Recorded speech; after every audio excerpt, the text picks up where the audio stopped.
Hello friends, आज हम financial management start कर रहे हैं। फाइनेंशियल मैनेजमेंट भी एफएम की तरह बहुत ही आसान सा है। फाइनेंशियल मैनेजमेंट तो खैर जो चीजें हैं वो हम बताते चलेंगे, क्यों पढ़ते हैं, क्या ऑब्जेक्टिव है। फाइनेंशियल मैनेजमेंट पढ़ने का ऑब्जेक्टिव यह होता है कि हम जो रूटीन चीजें जो हमारी लाइफ में फाइनेंस से रिलेटेड हो रही हैं उनके बारे में जानें। एक ऑर्गेनाइजेशन में फाइनेंस का क्या रोल है, फाइनेंस क्या अपना रोल प्ले करता है, बस ये सारी चीजें हम यहां पे पढ़ेंगे। फाइनेंस कहां से रेज कराया जाए, कैसे उनकी एप्लीकेबिलिटी हो, कहां से फाइनेंस हम रेज करें तो हमारे लिए बेटर होगा, कहां से हम फाइनेंस रेज करें तो हमारे लिए नुकसान होगा। अपने डेली रूटीन एक्सपेंसेस को क्या हम पे कर पा रहे हैं, नहीं कर पा रहे हैं, पे कर रहे हैं तो कहां से पैसे ला रहे हैं, क्या हम स्मूथली उसको पे कर पा रहे हैं। बस इन्हीं चीजों के बारे में हम फाइनेंशियल मैनेजमेंट में पढ़ेंगे। किसी इक्विपमेंट मशीनरी को परचेज करना है, परचेज करें ना करें, जो हमारे डेटर्स हैं वो हमें टाइम पे पैसे पे करते हैं नहीं करते हैं, हमने जितने का इन्वेस्टमेंट कर रखा है क्या उतने से हमें रिकवरी हो रही है नहीं हो रही है, इन्हीं सारी बातों को हम फाइनेंशियल मैनेजमेंट के अंदर पढ़ते हैं। वैसे नाम तो है इसका फाइनेंशियल मैनेजमेंट, आपको नाम से ही लग गया होगा कि हम किस चीज के बारे में बात कर रहे हैं। फाइनेंशियल मैनेजमेंट, फाइनेंस, पैसे को कैसे मैनेज किया जाए, that is called financial management. Sources, कहां से पैसे आए और उसको हम किस तरीके से अपने बिजनेस में यूज कर पा रहे हैं नहीं कर पा रहे हैं, एफिशिएंटली यूज कर पा रहे हैं नहीं कर पा रहे हैं। ठीक, बस इन्हीं चीजों के बारे में हम यहां पे पढ़ेंगे। अच्छा, सब्जेक्ट जो मैं आपको पढ़ाने जा रहा हूं that is called financial management.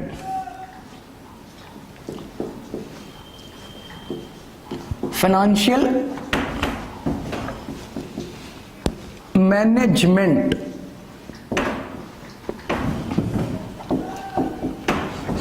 अगर ये फाइनेंस जो हमने लिया है उसको हम दो तरीके से देखेंगे। क्या फाइनेंस जो है, फाइनेंस को हम मैनेज कर पा रहे हैं या नहीं, मैनेजमेंट, पैसे का बेटे मैनेजमेंट, जो हमने पैसे लिया क्या हमने उसको प्रॉपरली एफिशिएंटली मैनेज कर पा रहे हैं या नहीं कर पा रहे हैं, that is called financial management. Suppose करो आपके पास बहुत सारे सोर्सेज हो सकते हैं, सोर्सेज, हाँ, पैसे आप लेते हो, सपोज करो सोर्स, जो आपके पास सोर्सेज हैं, सोर्सेज, क्या आप इन सोर्सेज को एफिशिएंटली उनको अप्लाई कर पा रहे हो क्या नहीं, उनका अच्छे तरीके से एप्लीकेशन कर पा रहे हो या नहीं, that is called financial management. पैसे आपके पास कहां से आ सकते हैं, कहीं से भी आए, डजंट मैटर। मैं डिफरेंट चैप्टर्स में उनके तरीके बताते चलूंगा कि इस चैप्टर के अंदर यहां से पैसे आते हैं, इस चैप्टर के अंदर यहां से पैसे आते हैं, डजंट मैटर पैसे कहां से आए, बिजनेस में पैसे आए, उन पैसे को हमने एप्लीकेशन कैसे कराया।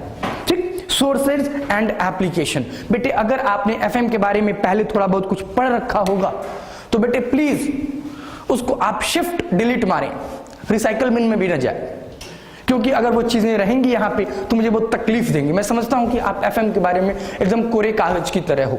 ठीक है, हाँ, मतलब पैसे आए और उन पैसे को हमने कैसे अप्लाई किया, that is called financial management, पैसे का मैनेजमेंट। ठीक, अच्छा सर क्या और भी एफएम के बारे में बताओगे? बेटे मैं हर एक चैप्टर में एफएम के बारे में बताऊंगा, अभी मैं बताऊं एक साथ तो मजा नहीं आएगा। किसी चैप्टर का रेफरेंस देके थोड़ा थोड़ा हर एक चैप्टर में इसके बारे में बताता चलूं तो आपको बातें ज्यादा क्लियर होंगी। ठीक है सर इसका मतलब अब क्या करोगे? बेटे अब हम सीधे सीधे अपना फंडामेंटल कॉन्सेप्ट कि अब हम सीधे चैप्टर्स की तरफ मूव करेंगे, फिर हम आपको बताएंगे कि एग्जैक्टली इसमें एफएम का क्या रोल है। ठीक है सर। अब हम एक चैप्टर शुरू करेंगे, फिर उसमें देखेंगे कि एफएम कितना बड़ा अपना रोल प्ले करता है, फाइनेंस को हम अच्छे से मैनेज कर पाते हैं या नहीं, that is financial management. Sir आज आप कौन सा चैप्टर शुरू करोगे? बेटे मैं तो मानता हूं सारे चैप्टर ही आसान है, हाँ, बट एक बिजनेस में एक पैसे आने का सबसे बेस्ट सोर्स होता है जो हमारे कस्टमर होते हैं। भाई ठीक है, वैसे तो आपके पैसे बहुत तरीके से आते हैं, एसेट को बेचते हो, आप पैसे रेज करते हो, मार्केट में इक्विटी शेयर इशू करते हो। आपने इक्विटी शेयर के बारे में अपने अकाउंट वाले मास्टर ने आपको पढ़ाया होगा, इक्विटी, या फिर कहीं से आप लोन लेते हो, बैंक से लेते हो, बहुत तरीके से। बट वो आपका जनरल तरीका नहीं होता है पैसे लेने का। आपके पास जो पैसे आने का जो मेन सोर्सेज होता है वो आपके कस्टमर से होता है। जो आपके कस्टमर जो आपको पैसे देते हैं, जिनसे आप गुड्स को खरीदते बेचते रहते हो, जिसे आपने अगर किसी को गुड्स बेचा है तो वो आपके लिए क्या होगा? डेटर होगा। आपने पढ़ा होगा अकाउंट के अंदर, डेटर्स, जिनको आप गुड्स सेल करते हो, उनसे जो आपको पैसे मिलने वाले हैं, दे आर कॉल्ड डेटर्स। मतलब अपने कस्टमर से मुझे पैसे कैसे मिलेंगे, ये एक मेरा रूटीन इनकम मेरी होती है, एक रूटीन इनफ्लो होता है हमारे बिजनेस में बेटे। तो क्यों ना एक ऐसे चैप्टर से हम शुरू करें जो कि जनरल कॉन्सेप्ट है पैसे आने का, that is called debtors management. हमें जो डेटर्स पैसे दे रहे हैं वो कैसे पैसे दे रहे हैं, टाइमली पैसे दे रहे हैं या नहीं दे रहे हैं, बहुत सारी चीजें हैं इसके अंदर। तो बेटे हर एक लाइन पे कॉन्सेप्ट है, और मुझे बिलीव करो बेटे, मुझे एफएम पढ़ाने और कॉस्टिंग तो फिर अपने आप में बहुत शानदार चीज है, एफएम भी मुझे इतना आसान और इतना मजेदार लगता है कि मैं क्या बताऊं। सबसे आसान बेटे एफएम, सबसे आसान। बस सिर्फ आपका मुझे कंसंट्रेशन लेवल चाहिए एट हाई लेवल पे, चीजों को समझो, बाकी मैं हूं। और मैं पहले भी कहता हूं बेटे 75% एफर्ट मेरा, 25% हाँ आपका। ठीक, तो बेटे बेस्ट तरीका जो मेरे पास होता है डेटर्स से पैसे मिलने का, जो मेरे रूटीन एक्सपेंसेस के अंदर मैंने फाइनेंशियल मैनेजमेंट पढ़ाया, उस फाइनेंशियल मैनेजमेंट के अंदर डेटर्स से जो मुझे पैसे मिलेंगे, that is called debtors management. Okay, तो आज हम एक नया चैप्टर शुरू करते हैं, that is called debtors management. Debtors management, debtors manage, debtors management. ठीक है सर डेटर्स मैनेजमेंट के बारे में क्या समझाना चाहते हो? बेटे आपने पढ़ा होगा, आपके सबसे पहले जो जिन चीजों से इनकम होती है that is called sales. Sales से इनकम होती है, हाँ, अच्छा ठीक है। दूसरा चीज होता है कि अगर आपके पास 10 यूनिट बेचते हो तो उन 10 यूनिट पे हर एक पर यूनिट की कॉस्ट घटती या बढ़ती रहती है। भाई पर यूनिट, जैसे 1 यूनिट बेचा तो 1 रुपए लगेंगे, 2 यूनिट बेचा तो 2 रुपए लगेंगे, 3 यूनिट बेचा तो 3 रुपए लगेंगे। मतलब आपकी ये कॉस्ट वेरी कर रही है नंबर ऑफ यूनिट से। ध्यान से बेटे, पर यूनिट की कॉस्ट 1 रुपए ही है, लेकिन टोटल अमाउंट में चेंज आता है। मतलब पर यूनिट जैसे जैसे बढ़ता जाएगा वैसे वैसे पर यूनिट कॉस्ट भी बढ़ती जाती है। मतलब यूनिट पे ये हमारी कॉस्ट वेरी करती है, that is called variable cost. अच्छा, इस सेल में जैसे कि वेरी सिंपल सी बात, गुड्स अगर आप परचेज करते हो तो आपको सबसे पहले ये देखना होता है कि उसकी परचेज कॉस्ट क्या है। सेल में से आपको याद होगा, आप अगर ट्रेडिंग अकाउंट देखो तो opening stock, purchase minus closing stock करते हो तो सेल निकलता है। दैट मींस जितने यूनिट्स बेचे उस यूनिट की परचेज कॉस्ट क्या थी। Got it? हाँ, तो पर यूनिट कॉस्ट जो वेरी करती है that is called variable cost. Variable cost, ठीक। दैट मीन्स अब सेल तो हो गया, इसमें से मैंने वेरिएबल कॉस्ट को माइनस किया, अब जो मेरे पास बचेगा वो मेरे और भी खर्चे होंगे उसमें। अब सेल में से जैसे ही हम वेरिएबल माइनस करते हैं तो बेटे आता है, इसको हम बोलते हैं कंट्रीब्यूशन। कंट्रीब्यूशन इसलिए क्योंकि अब हमें ये मिलेगा, ये पैसे हमें मिलेंगे। ये पैसे तो बेटे हमें मिलते ही नहीं, क्योंकि पहले तो वेरिएबल वाले खर्चे चले ही जाएंगे। अब ये कंट्रीब्यूशन है। सर इसको कंट्रीब्यूशन क्यों कहते हैं? बेटे इसको कंट्रीब्यूशन क्यों कहते हैं मैं 2 मिनट के बाद बताऊंगा। इस कंट्रीब्यूशन में से फिक्स्ड कॉस्ट को माइनस कर लो। जैसे ही हम फिक्स्ड कॉस्ट को माइनस करेंगे ये निकल के आएगा बेटे earning before interest and tax. हाँ जी बेटे, सिंपल सी भाषा में अभी मैं इसको प्रॉफिट बोलूंगा, आगे और भी चीजें इसमें होती हैं बट मैं इसको किसी और चैप्टर के अंदर समझाऊंगा। मेरे लिए फॉर द टाइम बिंग सिर्फ इतने से ही लेना देना है। सर आप इसको कंट्रीब्यूशन क्यों कहते हो? बेटे मर्जी आपकी है, फिक्स्ड कॉस्ट को घटा दो ज्यादा कंट्रीब्यूशन, फिक्स्ड कॉस्ट को बढ़ा दो कम कंट्रीब्यूशन। कम कंट्रीब्यूशन मतलब क्या? अगर ये फिक्स्ड कॉस्ट आपका हो ही ना तो प्रॉफिट तो बेटे बढ़ जाएगी ना आपकी, क्योंकि अगर ये अमाउंट हो ही नहीं, अगर ये अमाउंट यहां पे सॉरी, अगर फॉर एग्जांपल मैं यहां से देखो बेटे मिटाते चलता हूं, हाँ अगर ये हो ही ना तो ऑब्वियसली बेटे ये चीजें बढ़ जाएंगी, और अगर ये जैसे ही ये चीजें होंगी तो ये अमाउंट घट जाएगी। दैट मीन्स आपका प्रॉफिट किस पे डिपेंड करता है बेटे? फिक्स्ड कॉस्ट पे। अगर फिक्स्ड कॉस्ट ज्यादा तो प्रॉफिट कम, फिक्स्ड कॉस्ट कम तो प्रॉफिट ज्यादा। मैं इसको थोड़ा सा और समझाना चाहूंगा। हाँ, इस कंट्रीब्यूशन में से मैंने माइनस किया फिक्स्ड कॉस्ट। सर थोड़ा और एग्जांपल से समझाओ बेटे। फॉर एग्जांपल 100 रुपए की सेल, 60 का वेरिएबल कॉस्ट, 40 प्रॉफिट। अब इस 40 को मैं कंट्रीब्यूशन कहता हूं। अच्छा, अब मान लो मेरा वेरिएबल कॉस्ट है 30 का, प्रॉफिट कितना? 10 रुपीज। ये मेरा केस 1 है बेटे। केस 2,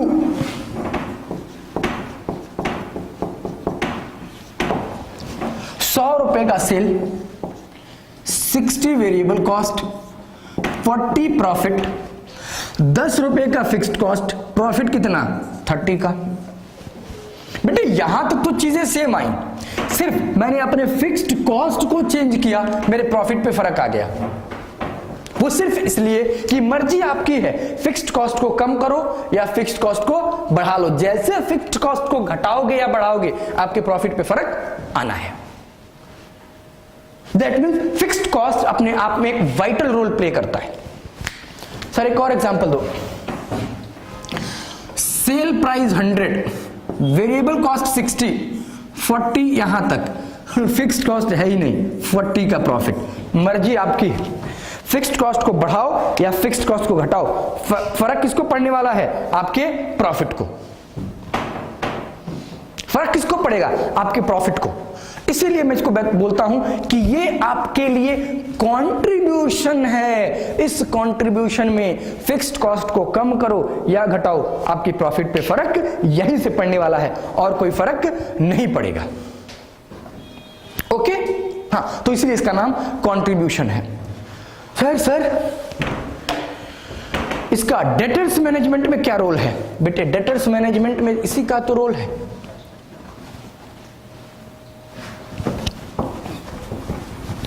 हाँ सर, इस डेटर्स मैनेजमेंट में इन चीजों का क्या रोल है बेटे? देखते चलो।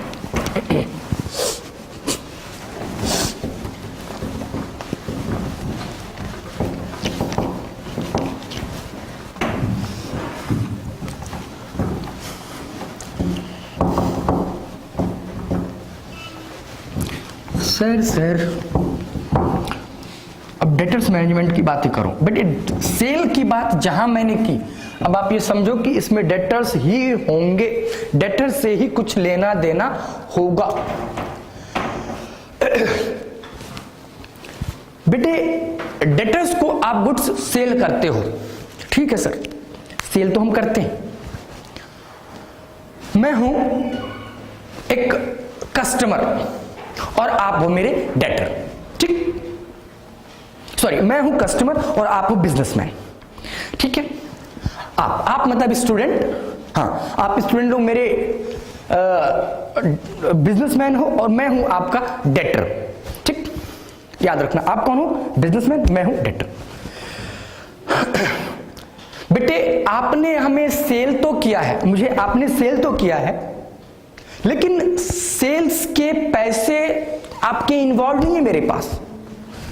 हाँ, अरे सर सेल के पैसे नहीं है ना बेटे, सेल के पैसे आपके पास नहीं है, आपके मेरे पास सिर्फ वेरिएबल कॉस्ट और फिक्स्ड कॉस्ट के ही पैसे हैं।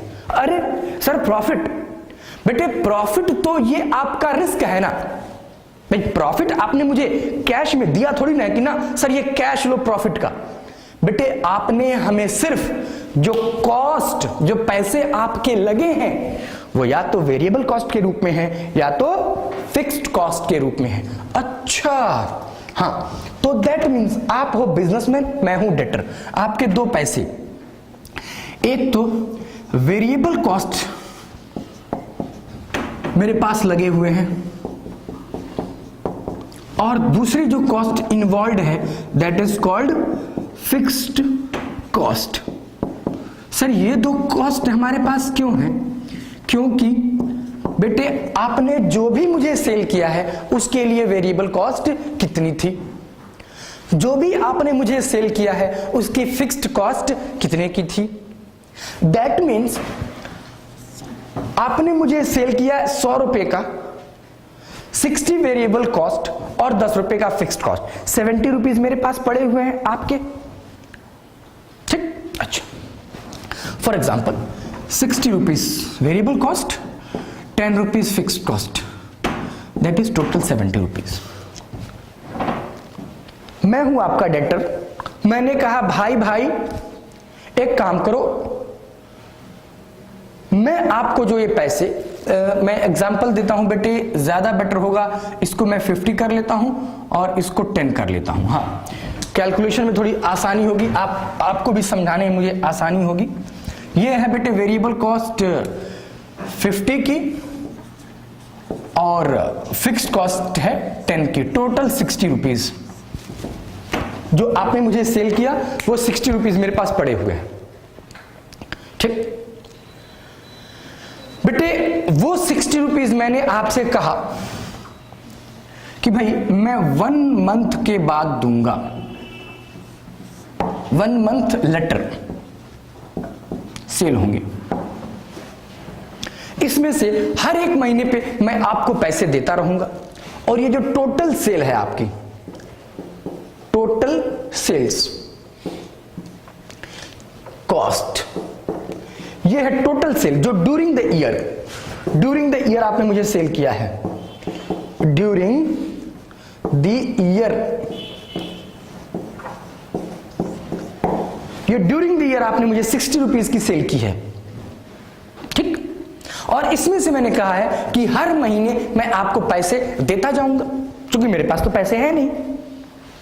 अब 60 रुपीज मुझे हर एक महीने पे मिलता रहेगा, डिफरेंस पे, टोटल तो मेरे 60 रुपीज ही है ना, और मिलेंगे हर महीने पे। डिवाइडेड बाय 12 करूं और इंटू 1 मंथ करूं, 12 मंथ्स इंटू 1 करूं, तो बेटे हर महीने मैं आपको 5 रुपीज पे करता जाऊंगा, हर महीने 5 रुपीज, और 60 रुपीज आपको रिकवर होंगे, तो हर महीने 5 रुपीज, तो 1 ईयर में कितने, जो आपके 60 रुपीज मेरे पास ब्लॉक थे वो मिल जाएंगे। वो कैसे, 5 rupees into 12, that comes to 16। मतलब 12 महीने में 5-5 रुपए आपको मिल जाएंगे, 60 रुपीज आपको पूरे पैसे मिल गए, बात खत्म। ठीक, मतलब अब यहां पे तो मैंने सिर्फ एक कस्टमर मैं हूं, ऐसे आपके बहुत सारे कस्टमर होंगे, हर एक कस्टमर एक एक महीने बाद पैसे देते हैं, 60 रुपीज की टोटल आपकी कॉस्ट इन्वॉल्व है, हर महीने 5-5 रुपए आपको मिलता जाए, तो बेटे एक साल में जो आपके 60 रुपीज इन्वॉल्व हैं वो सब पैसे आपको मिल जाएंगे। Very simple, that is called debtors management. ठीक, वेरी सिंपल। अच्छा, एक बात बताओ बेटे, मैं आपको फिर इसी से रिलेटेड एक और बात पूछता हूं।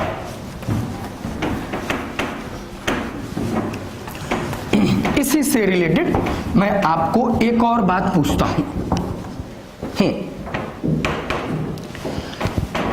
बेटे एक बात बताओ, मैं हूं कस्टमर, आप हो मेरे बिजनेसमैन, मैं आपको एक महीने बाद 5 रुपए दूंगा। ठीक, हर एक महीने पे 5-5 रुपए मिलते जाएंगे।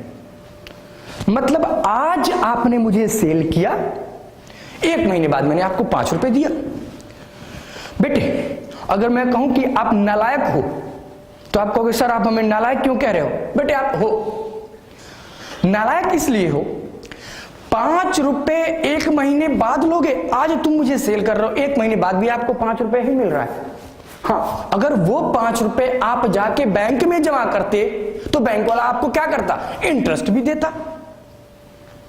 हाँ, एक बीइंग अ बिजनेसमैन, अगर वो 5 रुपए मैं आपके 5 रुपए एक महीने अब तक अपने पास रखा और एक महीने बाद आपको 5 रुपए दे दिया, तो आप नालायक हो ना। क्यों? क्योंकि वही 5 रुपए अगर आप बैंक के पास दे देते तो बैंक आपको 5 रुपए नहीं देता बेटे, 5 रुपए 50 पैसे, 5 रुपए के बदले 6 रुपए देता, जो भी इंटरेस्ट रेट होता उनका, उसके अकॉर्डिंग बैंक आपको इंटरेस्ट भी पे करता। तो दैट मीन्स इस 5 रुपए को पाने के लिए आपके पास एक और नुकसान आपको हो रहा है, दैट इज कॉल्ड इंटरेस्ट का भी नुकसान। ओहो, मतलब डेटर्स हमें जितने दिन बाद पैसे देंगे, पैसे तो मैं आपको 5 का 5 ही दे रहा हूं, लेकिन बेटे आपको एक और कॉस्ट इनकर्ड हो रही है, दैट इज कॉल्ड इंटरेस्ट का। हाँ, वो पैसा अगर आप बैंक में देते, बैंक आपको इंटरेस्ट देता, मैं आपको एक चवन्नी इंटरेस्ट नहीं दे रहा हूं, यानी कि आपका एक कॉस्ट इनकर्ड की भी, इंटरेस्ट की भी इनकर्ड हो रही है। अच्छा, तो सर यहां पे इंटरेस्ट का क्या ट्रीटमेंट होगा, मैं बताते चलूंगा बेटे, सिर्फ अभी आप कॉन्सेप्ट समझो। बेटे देखो, क्वेश्चन मेरी सेकेंड प्रायोरिटी होती है, कॉन्सेप्ट मेरा फर्स्ट प्रायोरिटी होता है, क्योंकि आप जिस एजुकेशन में हो, जिस पढ़ाई में हो, यहाँ पे सिर्फ कॉन्सेप्ट ही रिक्वायरमेंट है, बाकी चीजें तो एग्जाम में प्रैक्टिस आप प्रैक्टिस घर पे करो, यहाँ पे आप मेरे पास आते हो सिर्फ कॉन्सेप्ट के लिए। कॉन्सेप्ट मैं आपको देता हूं, उसको अप्लाई करो, सवाल 100%, बशर्ते कॉन्सेप्ट को बेटे सुनने में कहीं भी बेटे 1% का कहीं कोई मिस नहीं होना चाहिए। सवाल में तो चलो आप कॉपी करते रहते हो, टेपते रहते हो, लेकिन यहाँ पे टेपना नहीं, यहाँ पे सिर्फ मुझे सुनना है बेटे। और मैं कहूं बेटे इन चीजों को लिख लो, रट लेते हो बेटे, रटने में बेटे बस वही चतुर रामलिंगम, हाँ बस वही वादी चीज है, 2-4-6 महीने रहेंगे, उसके बाद खत्म। रणछोड़ दास, श्यामल दास, चांचड़ बनो, चीजों को समझो। ठीक है सर, दैट मीन्स मेरी कॉस्ट फिक्स्ड तो इनकर्ड हो ही रही है, वेरिएबल भी इनकर्ड हो रही है, प्लस आप अगर बिजनेसमैन हो तो आप वो पैसा जो मुझे सेल कर रहे हो वो बैंक में जमा करते, बैंक आपको इंटरेस्ट देता, तीसरा खर्चा आपका इंटरेस्ट का भी इनकर्ड होता है। सर इसको सॉल्व कैसे कराओगे? बेटे जब मैं क्वेश्चन जैसे ही आपका डेटर्स मैनेजमेंट का आए, आपकी फर्स्ट कैलकुलेशन होनी चाहिए कि आपका रिक्वायर्ड रिटर्न मतलब इंटरेस्ट इंटरेस्ट का कितने का नुकसान हो रहा है, सबसे पहले आपको यह देखना है। फर्स्ट प्रायोरिटी, इंटरेस्ट का कितना नुकसान होता है। ठीक, अब वही जो इंटरेस्ट वाली जो बात है बेटे, बाकी तो वेरिएबल कॉस्ट फिक्स्ड कॉस्ट तो आप समझ चुके हो, आपको अब प्रॉब्लम कहां पे आ रही है, इंटरेस्ट की। और इस इंटरेस्ट को मैं इतना आसान बना दूंगा और इतना इंटरेस्टिंग बना दूंगा कि इंटरेस्ट आपको लगेगा सबसे इंटरेस्टिंग है। हाँ सर, इंटरेस्ट सबसे इंटरेस्टिंग। ठीक, सबसे पहले बेटे मैं करूंगा कैलकुलेशन ऑफ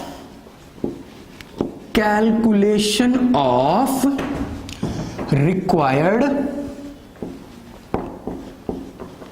रिटर्न। सर ये कैसे निकलेगा बेटे, कैलकुलेशन ऑफ रिक्वायर्ड रिटर्न। यहां पे आपको देखना है कि आपकी वेरिएबल कॉस्ट कितनी है। वेरिएबल कॉस्ट कितनी है, आपके फिक्स्ड कॉस्ट कितने हैं।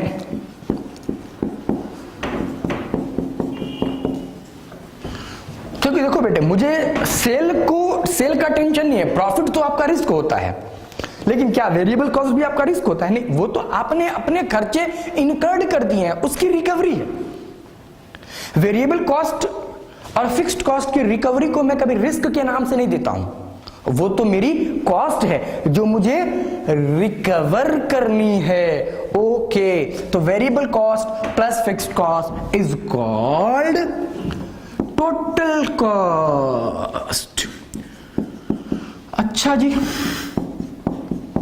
This is called total cost.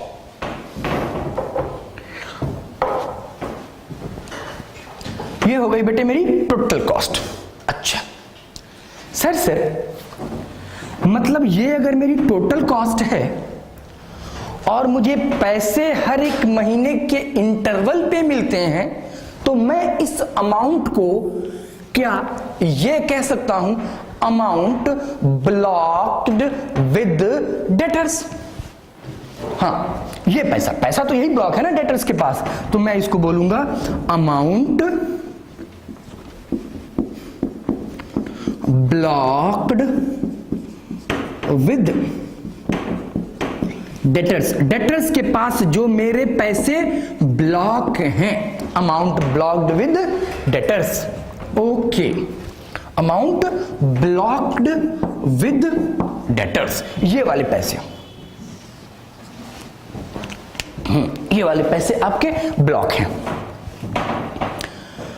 बेटे।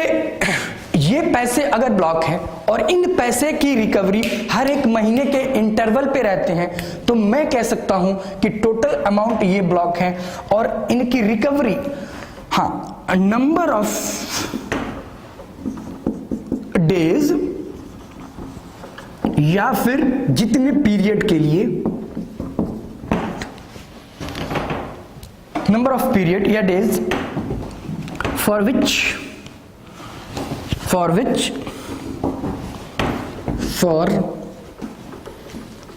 which amount blocked with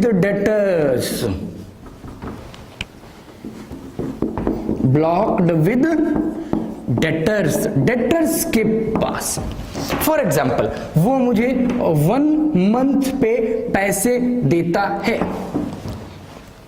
1 month पे पैसे देता है, दैट मीन्स वो 5 रुपए की बात कर रहा हूं। सपोज करो ये मेरा है 50, ये मेरा है 10, टोटल 60, हाँ, अमाउंट ब्लॉक्ड 60।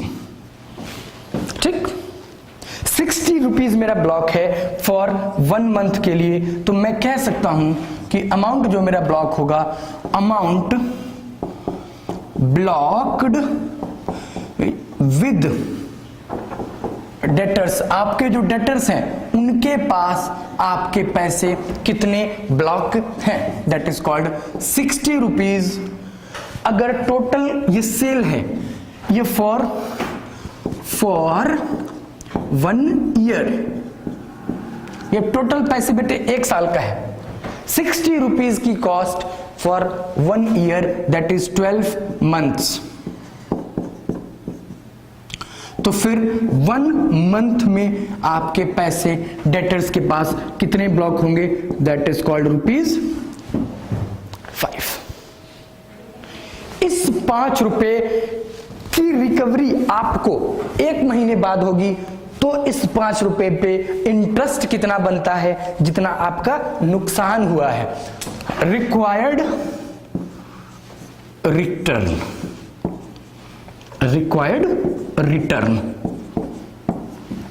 फॉर एग्जाम्पल, मैंने कहा कि बैंक आपको 10% पर एनम देता है। अब ये 5 रुपए तो बेटे 1 मंथ का है ना, अब तो ये 1 मंथ निकल ही चुका है, तो रिक्वायर्ड रिटर्न 5 रुपीज का 10%, दैट मीन्स 50 पैसे आपको मिल सकते थे इंटरेस्ट का। एक तो कॉस्ट बेटे आपकी ये भी इनकर्ड हो गई, इंटरेस्ट का नुकसान हो गया। Very simple. हाँ सर दैट मीन्स मैं अगर प्रॉफिट कैलकुलेट करूं, मेरा प्रॉफिट कितने का है, तो मैं कुछ इस प्रकार कहूंगा बेटे, स्टेटमेंट शोइंग प्रॉफिट। मैं बाद में बताऊंगा, सिर्फ अभी समझो बेटे, मैं सवाल नहीं करा रहा हूं, मैं सिर्फ चीजें समझा रहा हूं कि क्या क्या चीजें हो सकती हैं। अभी समझोगे क्वेश्चन में 1% की बेटे दिक्कत नहीं आने वाली है, लेकिन अगर अभी नहीं समझोगे तो प्रॉब्लम ही प्रॉब्लम है। तो बस आपको 100% अटेंटिव होके समझना है। और क्यों नहीं समझ में आएंगी बातें बेटे, बहुत ही सिंपल। सेल्स बेटे मैंने समझाया था 100 रुपीज का माइनस कॉस्ट। उस कॉस्ट में 2 तरीके का, एक वेरिएबल और दूसरा फिक्स्ड। दोनों की कॉस्ट कितनी थी बेटे, 70 rupees, that is called 30 rupees. ये 30 रुपीज क्या है, प्रॉफिट। अच्छा, इस प्रॉफिट में बेटे अगर मैं इंटरेस्ट की कॉस्ट को माइनस कर दूं, इंटरेस्ट के कॉस्ट को माइनस कर दूं 0.5, तो मैं कह सकता हूं जो मुझे 30 का प्रॉफिट मिलने वाला था वो 30 का प्रॉफिट नहीं मिलने वाला है। मुझे अब प्रॉफिट कितने का मिलेगा, इसको 60 मान लो, कोई दिक्कत नहीं बेटे। आपने इसको 60 माना है तो 60 मान लो, 70 मेरा तो कुछ भी एग्जांपल है बेटे। हाँ, एग्जांपल तो कुछ भी हो सकता है। 39.5 रुपीज का क्या हो जाएगा आपका प्रॉफिट। ये बेटे आपके लिए प्रॉफिट हो जाएगा। वेरी वेरी सिंपल, ये आपका प्रॉफिट का पोर्शन हो गया। अच्छा, बस यही हमें कैलकुलेट करना है। सबसे पहले हम कैलकुलेट करेंगे रिक्वायर्ड रिटर्न, फिर बाद में हम प्रॉफिट कैलकुलेट कर देंगे। सवाल खत्म, डेटर्स मैनेजमेंट खत्म। ओके सर अब जरा आप हमें क्वेश्चन समझाओ बेटे। अब मैं आपको क्वेश्चन समझाता हूं, ये तो मेरे लिए एक एग्जांपल था। सर क्या सीधे अब आप हमें क्वेश्चन ही समझाओगे? बेटे अभी मैं आपको क्वेश्चन नहीं कराना चाहता हूं, क्योंकि क्वेश्चन मैं तब आपको कराऊंगा कि जब आप क्वेश्चन के साथ बहुत ज्यादा फैमिलियर हो जाओ, लगे कि अरे यार ये तो पहले से पढ़ा हुआ लगता है। कुछ ऐसा करते हैं। हाँ सर अब आप कैसे क्वेश्चन कराओगे? बेटे अभी मैं आपको एग्जाम्पल कराऊंगा।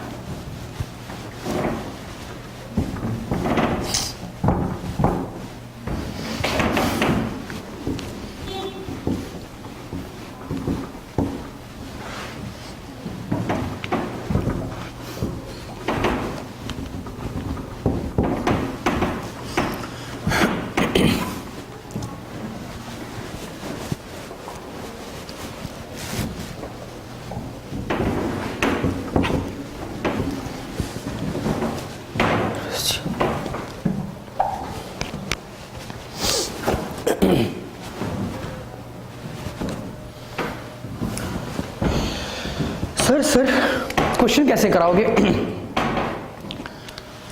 बेटे एक बिजनेसमैन फाइनेंशियल मैनेजमेंट के अंदर एक ये भी चीज देखना चाहता है कि पहले अगर मैं डेटर्स को 1 मंथ की क्रेडिट देता था, सपोज करो आप मेरे डेटर हो जाओ, अब आप बिजनेसमैन नहीं हो, अब आप डेटर बन जाओ, मैं हूं आपका बिजनेसमैन, ठीक?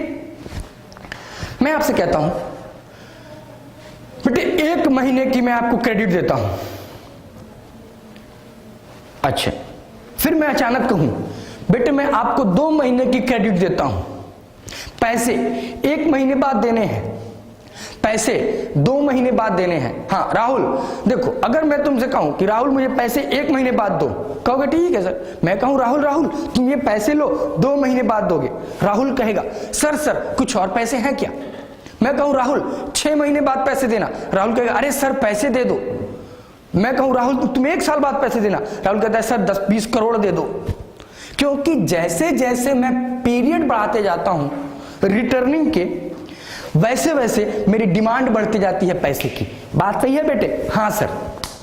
पहले मैं 1 महीने की आपको क्रेडिट देता था बीइंग अ बिजनेसमैन, अब मैं आपको 2 महीने की क्रेडिट दूंगा। ऑब्वियसली बेटे मेरी सेल बढ़ जाएगी। हाँ राहुल बात सही है कि नहीं? हाँ सर। राहुल कह रहे हैं हाँ सर बात तो सही है। दैट मीन्स जैसे जैसे पीरियड बढ़ाऊं वैसे वैसे सेल बढ़ जाएगी।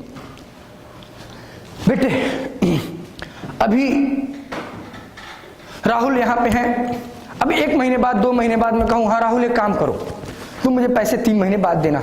2 महीने तक तो राहुल एनजीपीए में है, उसके बाद पता चले राहुल को फोन लगा रहे, राहुल पता ही नहीं, राहुल कहाँ गायब है पता ही नहीं, घर चले गए, सब कुछ दिल्ली बेच बाच के छोड़ छाड़ के चले गए। मतलब जैसे ही मैं अपनी रिटर्निंग के पीरियड को बढ़ाऊंगा वैसे वैसे रिकवरी के चांसेस भी कम होते जाएंगे। दैट मीन्स मेरे बैड डेट्स भी बढ़ जाएंगे। पहले मैं महीने में 1 बार राहुल को कॉल करता था, अब मुझे 3 महीने में हर महीने राहुल को कॉल करके बोलना पड़ेगा हाँ राहुल पैसे ला रहे हो क्या, पैसे दे रहे हो। बेटे आपको मुझे बोलना पड़ेगा हाँ बेटे पैसे ला रहे हो, हाँ सर दे देंगे सर दे देंगे। मैं अपने स्टाफ को भेजता हूं जाओ जाओ पैसे लेके आओ स्टूडेंट से। घर में पता चले देखा आपने, अरे सर का स्टाफ है क्या, आप कहते हो अरे नहीं बोल दो सर नहीं है। स्टाफ 3 बार 4 बार, 1 बार जाता है कहता है सर मैं मेट्रो से नहीं जाऊंगा, सर मैं बस से जाऊंगा, ऑटो रिक्शा से, ऑटो से जाऊंगा। ऑटो से जाता है बेटे, जाता है वैसे मेट्रो से, कहता है ऑटो से जा रहा हूं। बार बार मेरे कलेक्शन चार्जेस भी बढ़ जाएंगे बेटे। दैट इज कॉल्ड पीरियड बढ़ने पे सेल तो बढ़ी लेकिन उसके साथ रिकवरी के चांसेस भी कम हो गए। दैट मीन्स मेरे बैड डेट्स बढ़ गए, मेरे नुकसान हो सकते हैं, कलेक्शन चार्जेस मेरे बढ़ जाएंगे, बहुत सारे खर्चे हो जाएंगे। तो दैट मीन्स आपको यह देखना है कि क्या जो आप पहले पॉलिसी 1 मंथ की थी वो बेटर थी या जो न्यू पॉलिसी है 2 मंथ वाली वो ज्यादा बेटर है।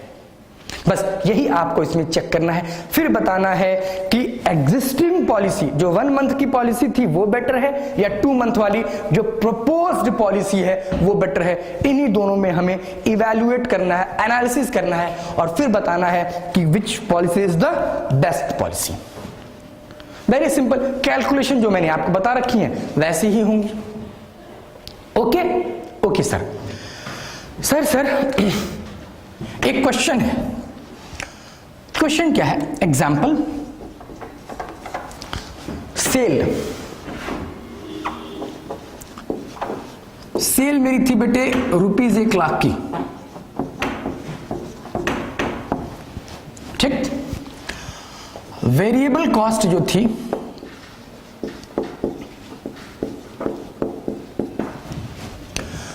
%70, ठीक।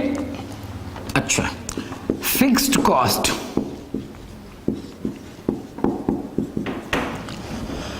₹10,000 में।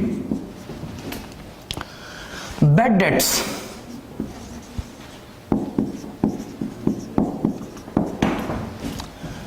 %2,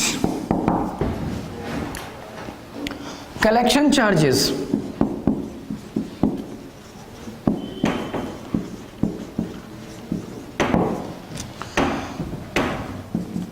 $500, क्रेडिट पीरियड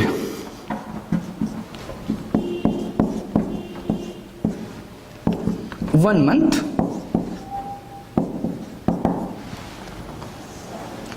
बेटे ये हो गई existing policy.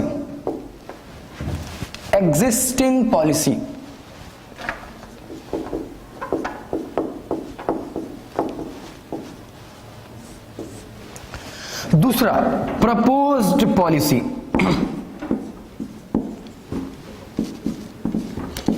Proposed policy, proposed policy में क्या है, क्रेडिट पीरियड, क्रेडिट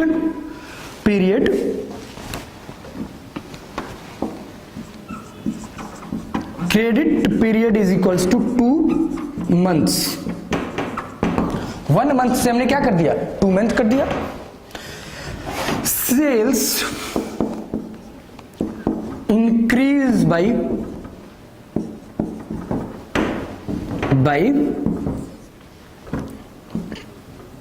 20%। ठीक, अच्छे। बैड डेट्स के जो चांसेस हैं वो हैं कितने, 5% के। बैड डेट्स के चांसेस 5% के। कलेक्शन चार्जेस भी मेरे बढ़ जाते हैं,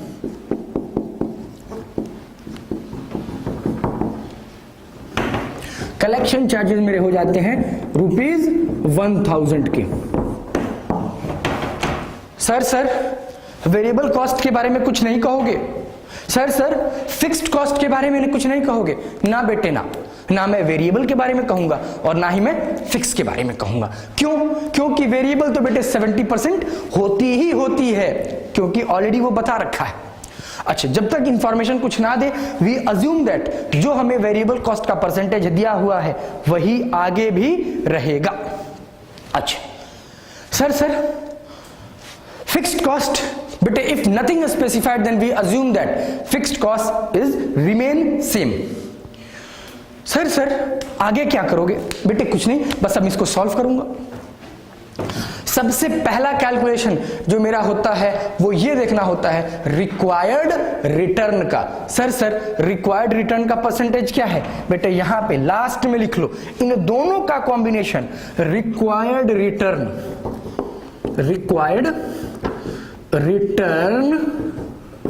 is 10%। Required return is 10%। Sir अब क्या करोगे? बस यहां पे कैलकुलेशन ऑफ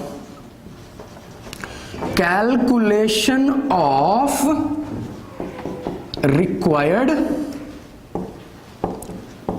रिटर्न। ठीक, हाँ, कैलकुलेशन ऑफ रिक्वायर्ड रिटर्न। बेटे मेरे पास दो पॉलिसी है, एक पॉलिसी वो जो एग्जिस्टिंग है और दूसरी प्रपोज्ड है। दो पॉलिसी, एक एग्जिस्टिंग पॉलिसी और दूसरी प्रपोज्ड पॉलिसी। अच्छा ठीक है सर, आगे क्या है सर? बस ये हो गया बेटे पर्टिकुलर्स, ये हो गया, ये बेटे हो गई मेरी एग्जिस्टिंग पॉलिसी और आगे प्रपोज्ड पॉलिसी। प्रपोज्ड पॉलिसी, हाँ बेटे 2 मंथ वाली है ना प्रपोज्ड। सर एक बात बताओ, कॉस्ट कितने की हो जाएगी? बेटे सबसे पहले जरा मैं सेल लिख दूं, क्योंकि उसी के रिस्पेक्ट में सारी चीजें आएंगी। सेल्स पहले का कहता है 1 lakh,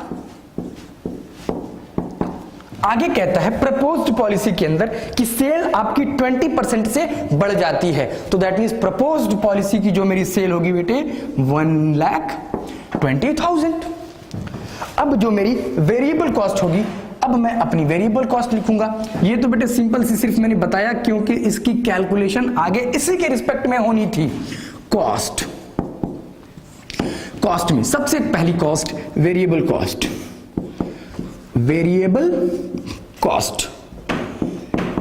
Variable cost is 70% of what? 70% of my sale. So that means 70,000.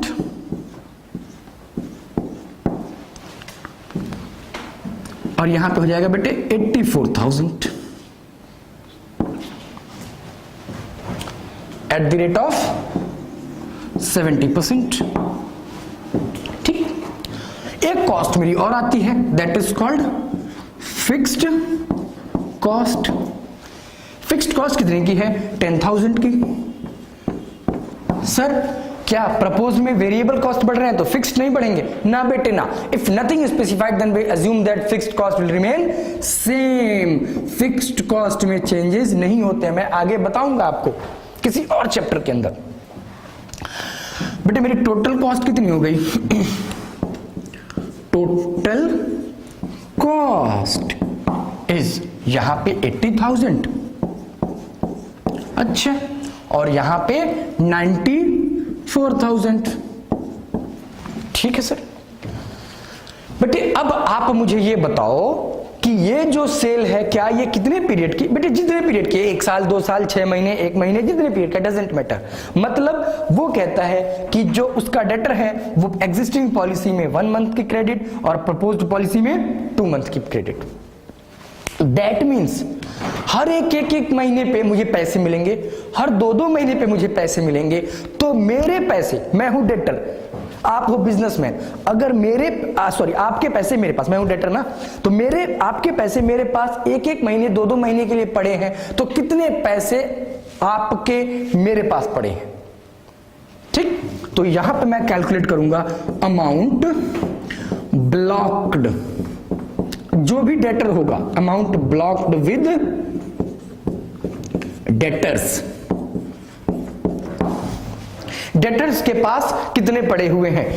अच्छा, 80,000 पूरी पीरियड की सेल जो है उसकी कॉस्ट है।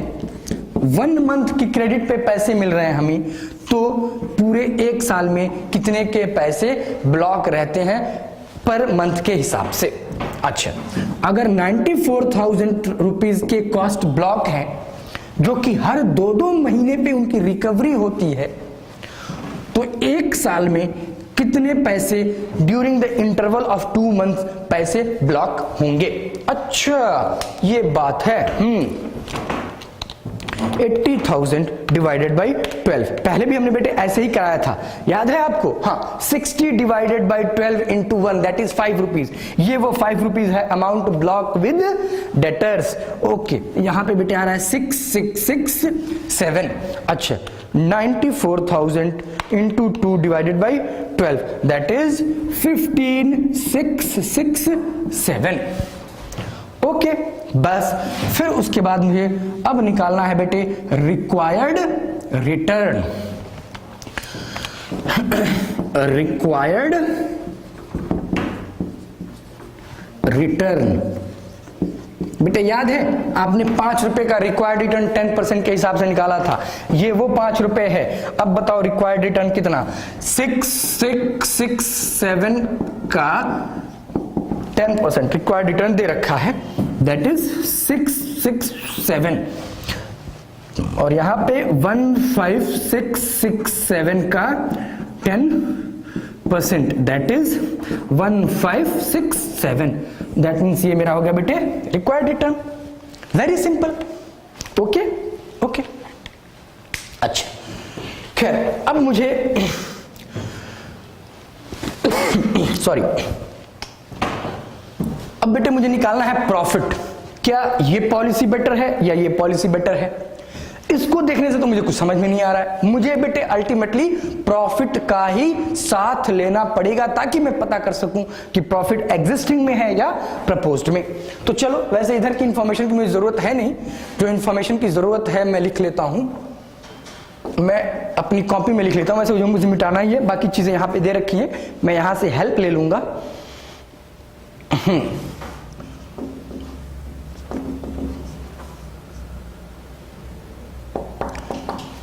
यहां से बेटे मैं देख लूंगा बाकी चीजें जो दे रखी हैं। आप बेशक आप कॉपी कर सकते हो, जो आपने नहीं कॉपी किया है तब तक आप कॉपी करो।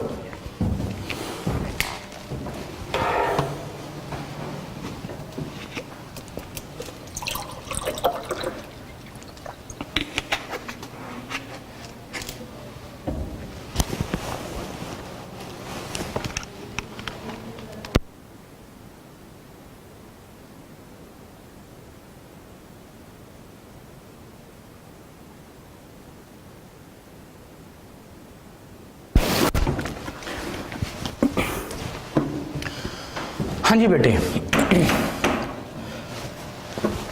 अब मुझे जो कैलकुलेट करना है वो प्रॉफिट की कैलकुलेशन करनी है कि क्या मुझे जो प्रॉफिट आया वो कितने का आया, प्रॉफिट किस में ज्यादा बेटर है, एग्जिस्टिंग पॉलिसी में या प्रपोज्ड पॉलिसी में, एग्जिस्टिंग पॉलिसी या प्रपोज्ड पॉलिसी। सर आप प्रपोज्ड पे इतना एम्फेसिस क्यों कर रहे हो? बेटे तभी तो आपको बातें समझ में आएंगी कि एग्जैक्टली मैं निकालना क्या चाहता हूं, प्रॉफिट का कंपैरिजन करना चाहता हूं बेटे मैं। अच्छा ये बात है।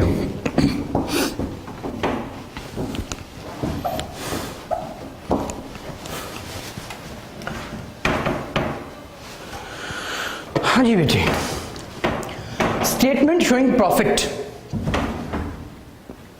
Statement showing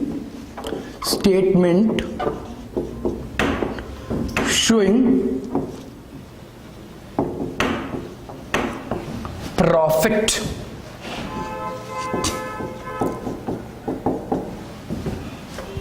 statement showing profit. दो सिचुएशन है, उन दोनों सिचुएशन के प्रॉफिट को कंपैरिजन करना है बेटे हमें, बस क्वेश्चन खत्म। फिर उसके बाद बेटे मैं बोलूं कि बेटे उंगली रखो, कौन से सवाल पे कौन सा सवाल करना चाहते हो, आप बोलोगे हाँ सर अब तो हम कर ही लेंगे, कोई भी सवाल बताओ।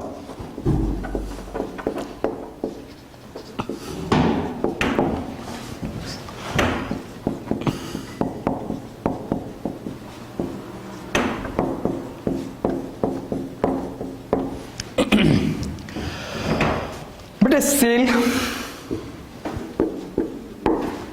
सेल हमारे पास कितने की है? 1 लाख की। सेकेंड सिचुएशन में सेल्स कितने की है हमारी? 1,20,000। इस सेल में से अगर मैं वेरिएबल कॉस्ट को माइनस करूं, वेरिएबल कॉस्ट कितने के हैं? वेरिएबल कॉस्ट है 70,000, 84,000।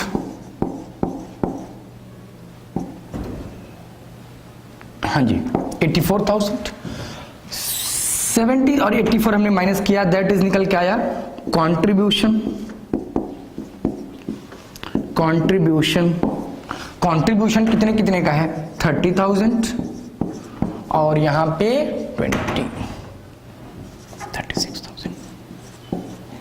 36,000। सर उसके बाद क्या करना चाहते हो? इस कंट्रीब्यूशन में बेटे मैं माइनस करूंगा फिक्स्ड कॉस्ट। फिक्स्ड कॉस्ट मेरी कितने की है? 10,000। और एग्जिस्टिंग और प्रपोज्ड दोनों में तो बेटे फिक्स्ड कॉस्ट सेम ही रहेंगे। अच्छा फिक्स्ड कॉस्ट को माइनस करते ही जानते हो बेटे हमारे पास क्या आते हैं? हाँ इसको बोलते हैं बेटे